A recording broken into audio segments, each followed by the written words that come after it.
Thanks to Kaliva for getting this boat to me. Appreciate that. Sam and Steve up there, nice guys. Anyway, let's open this thing up, see what she looks like.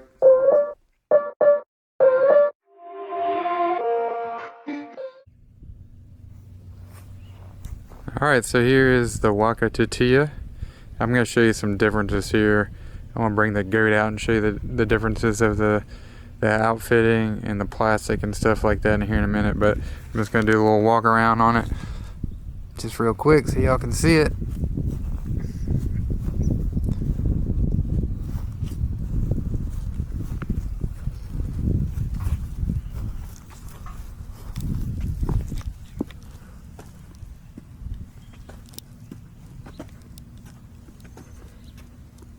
And just so you know, I did reach out to Waka about this boat just because it's so different, and I didn't realize it until it got here. If you look closely on the web page and zoom in on it, you can see that the actual cockpit's a little different, but I still think they should kind of explain it's definitely a different type of boat, an older design, and they didn't really change up the outfit or anything or update it. I guess they just stick with the same mold or whatnot. Alright, so here's the Tutea next to the goat, and I'll put the specs on the page. I can't remember all the specs right now. It is a true small boat, but yeah, here it is. I'll go ahead and show you some differences here.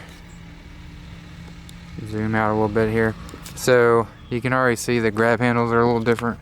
This has two straps right here. One strap actually at the top and two at the bottom. I don't know how I feel about that. Don't know how good it will hold.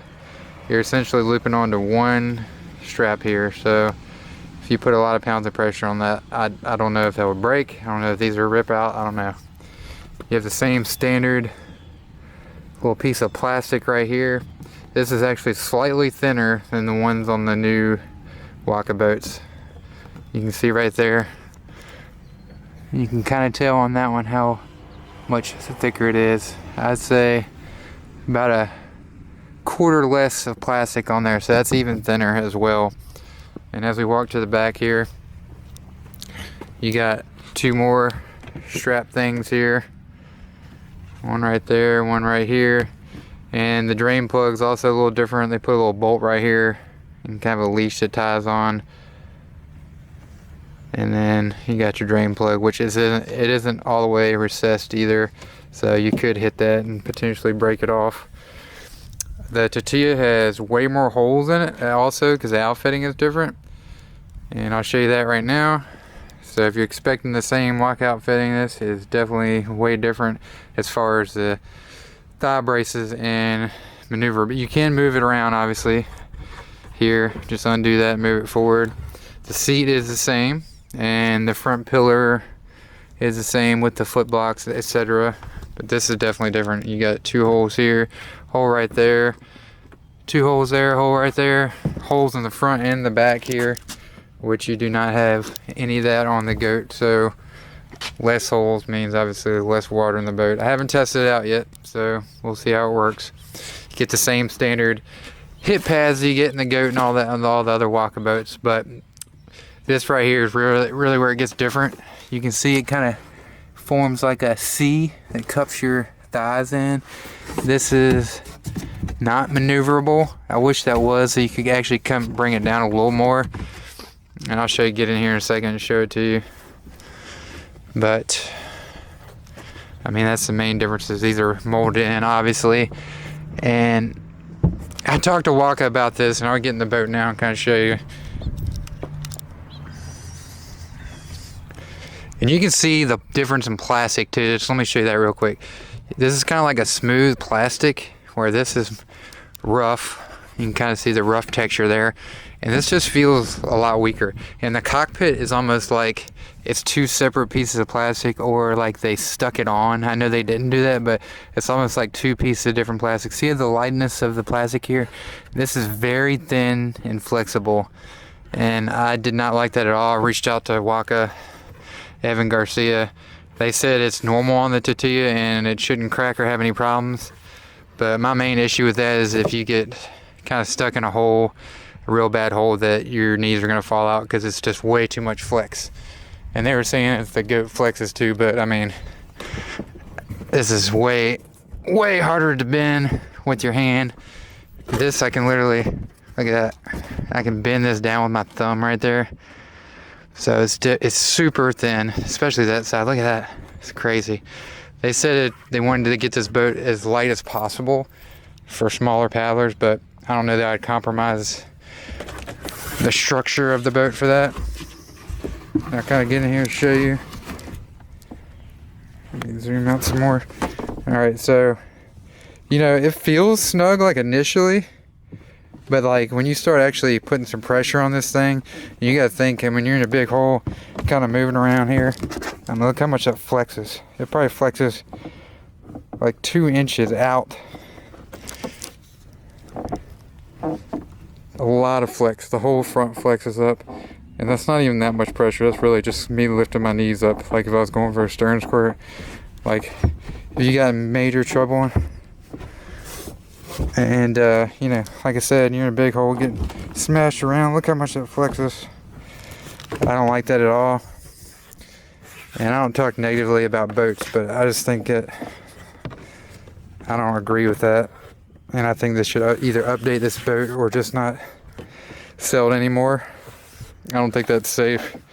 Even the ratchets are definitely less quality than the ones in the goat. You have these nice clear ratchets that work really nice and smooth. These are hard, like very hard to ratchet. Like it doesn't want to ratchet at all. Definitely less quality in this boat than you get in the new ones, and it's the same price. So I kind of had a hard time paying this much for that boat, and then getting it and looking at this. Kind of think that's unfair in a sense. You know, maybe say something online about it, or have it be a cheaper boat, or just don't sell it at all. You know, with these straps and the less quality ratchets and all this kind of stuff, you know, just initially I wouldn't recommend this boat. There's a lot of other nicer small creek boats like the Code and stuff that are safer. And it's in the small scorch as well. Obviously I haven't paddled it yet. I hope it does well paddling, but as far as its initial quality, you know, I don't like it. Now the goats and all the new Waka boats, I don't have any issues with those. I love those, rave about them. I can't say the same about this quality of plastic and stuff on the cockpit and the thigh hooks. So I missed this in my original video. Didn't realize the camera was out of place, but here's what I'm talking about. The bend in the plastic. You see how much that bends? Just a little bit there. I mean, I can literally lift that whole thing up with my hand. Push it down with my thumb.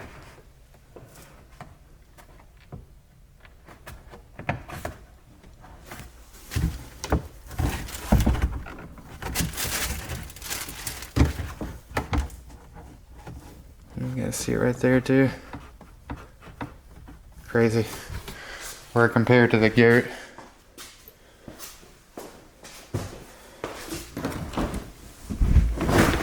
Compared to the goat, you know,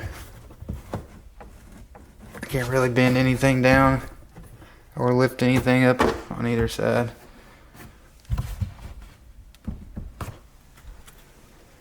So I'll just finish going over the boat here.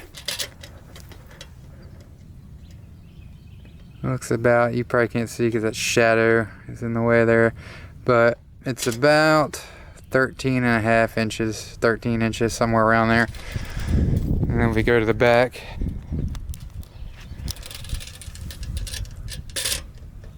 Looks like about 8, 7, something like that, 7 inches. So not a ton of either on either side. Obviously this is an older design, so it's not going to be as much as the new Code and Scorch and all that. See the width here, you got about 9.5-ish inches there. This is pretty thick back here though, as far as up and down. Let's see, about 4.5, 4 inches right there.